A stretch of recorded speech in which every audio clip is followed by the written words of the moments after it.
I'll echo what I said to start the show. I am shocked. The ACC is still shocked that this continues to happen to them. Are you shocked that Dunaway is shocked? The ACC is shocked, Josh Pate, of the Josh Pate College Football Show, which is one of the greatest shows out there? I stay shocked so I don't have to get shocked. That's how Meemaw taught me to live my life. And I will say that amnesia is one of the chronic diseases that plagues college football fandom because everyone forgets everything that they've learned about the sport and the committee and everything else every spring. And then summer breeds hope, and then fall breeds optimism, and then November, which is supposed to be the time of thanks, breeds crushing disappointment, and then December is just a dark, dark time for everyone, unless, of course, you were born with that SEC patch on your chest, at which point you're just free. You can lose however many games you want to. I am being told that's how the sport works. Have I gotten any of this wrong? I don't think so. Look, and if Alabama would have just beaten Oklahoma, there wouldn't be this argument. But look, all these teams have got flaws. We said that when we came on today. You know, whether it's South Carolina, Ole Miss, Miami, Alabama, even SMU if they were to lose this game against Clemson. We're all in agreement. We kind of lean Clemson's going to win this game because what would it be without chaos going into Sunday? If Clemson does win this game, we just had Tom Luganbill on, a guy that I know you respect. He said he believes SMU with 11 wins is going to get in. Dunaway thinks SMU will get in. I actually think Alabama will get in. Brown thinks Alabama will get in. What do you think? Close game? Do you think it matters? Yeah, I do. I mean, Georgia Tech, I brought this up. If you had that kind of outcome and Clemson wins, SMU is getting in. Okay, define a close game. Give me a point spread. 10.5 was where I was going to go. Single digits. I would say single digits versus double digits. That would be the most college football thing ever. They were like, God, if they'd lost by 9, we'd have them in there. But you know it was a 10-point loss, so y'all put Alabama in there. I mean, that'd be the most college football And by the way, ever. Dabo will not kick an extra field goal or punch it in. He'll take a knee because he wants that second ACC in, and he doesn't want to see Alabama. Yeah. So I'm on TikTok, and all the young kids like Dunaway have an account over there, and he did a really, really good job this morning, I think, of explaining how insane the entire methodology is. Like, for example, I assume you've already talked about this morning. Louisville could be 24th or 25th, but if they're 26th or 27th, they don't count as another ranked win for SMU. Exactly. It can literally be the deciding data point. You notice a bunch of folks, by the way, who cannot spell arithmetic, myself included, all of a sudden start throwing around terms like data points this time of year, like we have any idea what we're talking about. So I am slightly of the opinion that if SMU loses, they're going to put Alabama in. Where I fall is on the other side. I think SMU should be in because I don't believe in the punishment for the conference title thing if you're ahead of someone. Here's going to be my problem. It's really good for my business if Alabama's in, so I don't have a problem about it. I'm close with the folks in the program. If they make it in, congratulations. If it were just two generic teams, the ethical side of it bothers me because here's the thing. If SMU loses to Clemson and they drop them out, they're not going to come on air and say, we dropped them out because they lost the conference title game. They're going to drop them, and then they're going to say, we dropped them because their resume doesn't compare to Alabama. They've got fewer ranked wins, their strength of schedule, their quality record, that. But you know all that now. So the only thing that could change comparing those two teams between now and Sunday is they lose a conference title game. So a lot of what they're talking about should already be baked into the cake. If you already had SMU behind Bama, I wouldn't have a problem with it. But you got them ahead of them. Their only crime is they're good enough to play in the conference title game. And so to drop them behind Alabama if they lose that one, from a principled standpoint, it would bother me. Yeah. Barring a blowout, I don't think that happens. I think SMU stays in there because of everything you said. I think they'll be evaluated as a 1-loss, not a 2-loss team. That's my opinion. Also, Taylor Corn, very impressed that I was able to do the TikTok green screen without calling her 3 times this morning. It was unbelievable. You had the points going on. You didn't even point in the wrong direction. Yes. You're so young, I'm surprised you're even allowed to drive at this point. all in 5 takes. It was amazing. It's like Ryan Williams. Everyone's like, y'all know Dunaway's only 17, right? That's right. That's right. So when you get to the playoffs, the home field advantage is going to be interesting as well. How do you think the committee will approach that? Will it be a lot like we saw last night, or will there be some juggling that goes on to divide this up? Because I do think a lot of America wants to see the Southern teams go play in Big Ten weather.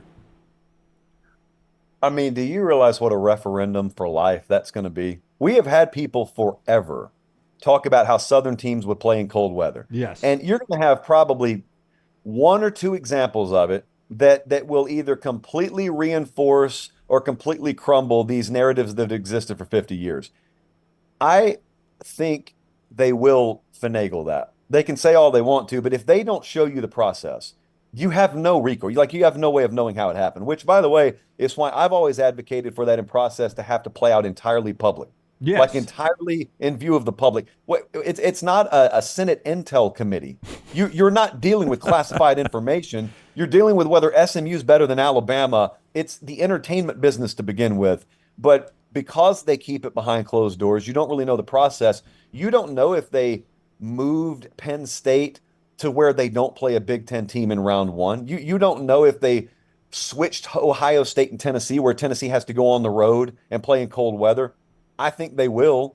I don't think we'll have any proof they did, but I do agree with you. I think they will. Josh Pate is with us. Josh Pate College Football Show does it 3 times a week. You can follow him at Josh Pate CFB. That's where you follow him on Twitter. And also go to his YouTube page, Josh Pate College Football Show YouTube page, and make sure you subscribe and set your alerts like you do for us and give him a thumbs up on all he does. He's on the JohnstonRVCenter.com hotline. See if you can follow me here. Texas loses to Georgia. Texas is currently 2. They lose to Georgia. Penn State loses to Oregon. Notre Dame is already not in the top 4. Who do you think the 5 seed out of that group is? So if Texas has lost to Georgia, Penn State has lost to Oregon, and then factor in Notre Dame, that's 2, 3, and 4. Who do you think ends up the 5? Because Texas. Notre Dame doesn't take a loss in that scenario, which we've seen. Ward Manuel has already told us how valuable that is, right? But Texas and Penn State take on a loss. We don't know if it's a real loss because it's a conference championship game loss. Who do you think the 5 seed is? Who's 2 right now? Texas? Texas Yep. 2, Penn State 3, Notre Dame 4. Would probably depend on how competitive the games were. If they're comparable, I think they may put Penn State there because I think they may knock Texas for strength of schedule purposes or perp, which is the plural of purpose. I'm going to be very aggravated if Notre Dame is allowed to exist above those teams. But here's the real conundrum. All right, so what if that doesn't happen in a vacuum? What if those 2 teams lose and they don't fall past Notre Dame, but SMU loses and does fall past Alabama? Yeah. You will have the most glaring argument to date of brand bias and whatnot. And everyone knows it exists. I don't Yes. even necessarily have a problem that it exists for the record, but I'll be shocked that they're shocked. yeah, like that would be one where Ward Manuel, instead of looking like this when he answers Reese Davis, he would look like this when he answers Reese Davis, if you know what I mean. So got to be careful now. We can't be setting precedent. If you're just guessing, not as difficult as the question Brown asked, but if Alabama does get in, is it South Bend? Is it State College? Or is it maybe Autzen if Oregon was to lose to Penn State? Ooh, man, that third one. Either way, that's a nice little travel. I think it's Notre Dame. I think it's Notre Dame. So what we're talking about 11-6, right? Yeah, That's that would what we're be, Alabama looks like they're locked into the 11 if they're in. Again, Ward Manuel did not say that last night. A lot of people misunderstood him. They're not moving down, though, Brown. They are not moving down. If they are in, they are going to be the 11, yes. Yeah. I'd lean South Bend right now because I don't think that Notre Dame's going to jump up above either one of those losers. However, if both of them lose, if Texas and Penn State both lose, I think they're 5-6 in either order. So, man, I guess that draws back to Brown's 19-part question that I fumbled my way through. That could be a Texas hosting Alabama. Like, there's a world where that happens. Yeah, absolutely. Which there's almost design in this show. For the first time, I'm seeing design because that goes back to Dunaway's question of, do you think they'll finagle it where you don't have conference on conference matchups in round one? By the way, nothing is prepared. Yeah, I mean, this is our first. We don't have our first 15 plays scripted. That's right. I think Reese sometimes is like trying to trip up Ward Manuel. We're not trying to trip you up. It's completely by accident. Did you hear him last night Ward gets like 3 sentences into a response, and Reed says, "Yeah, but that's not the way it'd be." I know. You got the delay where you're embarrassed because you speak 5 more words before it even comes through your earpiece, and then you say, "What? Say that again?" And then there's awkward, pregnant silence, and it's just someone needs to get Ward Manual up to Bristol so we can do this in person, because otherwise it devolves very quickly. Yeah. Yeah, I guess they don't like the image of them just doing the debate at ESPN's headquarters, but wouldn't it make far more sense? That's who owns this thing. Yeah. Wait till the public finds out that Ward Manual is just in the other room. I know, and he's pretending to be on delay. They really need cue cards like the old Tonight Show.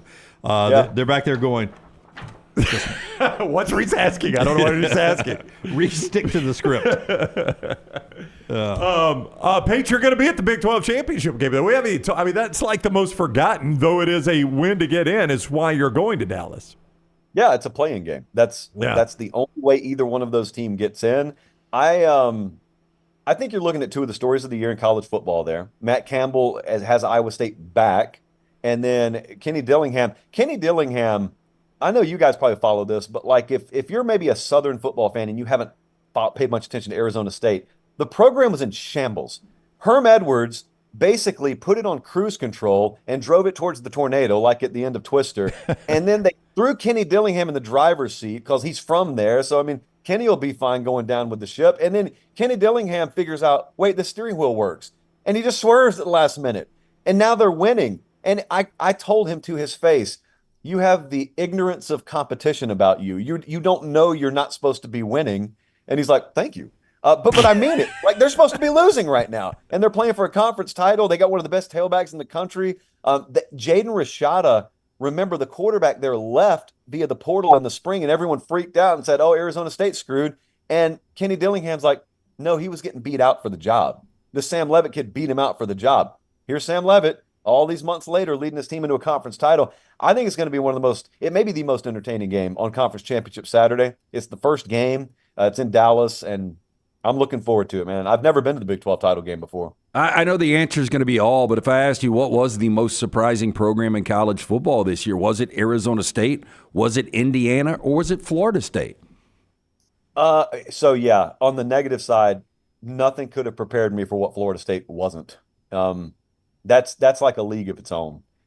I think I'd throw Colorado in this conversation as well. Colorado really, I thought they would have trouble handling the Big 12. I thought the Big 12 was full of a bunch of teams that are not star-studded, but because they're not, they totally understand who they are, rock-solid culture programs, and I thought it may shake Colorado, and it didn't. The opposite happened. So I think that's one. Absolutely think Arizona State is in contention for that.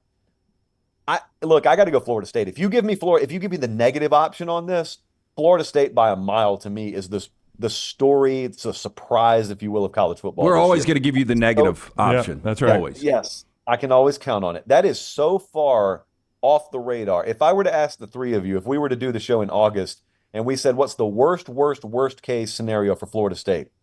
We would have still been somewhere around bowl eligibility. Yeah, 6-5. And instead, look at that's unbelievable. They are where they are. Yeah. I'd have gone 8-4. Well, yeah, I mean, you would have said, it's an ACC schedule, I guys. did say 8-4 before the season, Pate. I know that's hard to believe. I had them 25th in our top 25 poll. I thought they were going to take steps back, but then I got nervous because, guys like you and Nick Saban were saying, hey, there's no chance. Think about that. The week of their first game, Saban goes to their practice and says, that's one of the most talented teams I've ever seen, man. That team's going to win the ACC. They're going to go to the playoff, which just proves what we've always known. Nick Saban knows nothing about football. Right. We've always That's said right. that on this show. Completely propped up. At CEO. Yeah, that's right. But so 8-4, that would have been radical. People would have called you a Knoll hater. People would have called you a nega-Knoll. That's what they call them, nega-Knolls. And instead, you vastly overrated them. So shame on you. I know. You're right. You were a Posinol. Yeah, I don't know how you did that. Mega null. All right, the Josh Pate College Football Show airs Sunday, Tuesday, and Thursday, normally at 7 o'clock Central. There are times he changes that. He'll be at the Big 12 Championship this week, so look for a lot on that coming up on Sunday. Pate, thank you very much for the time. It is always great talking with you. I'll see you guys.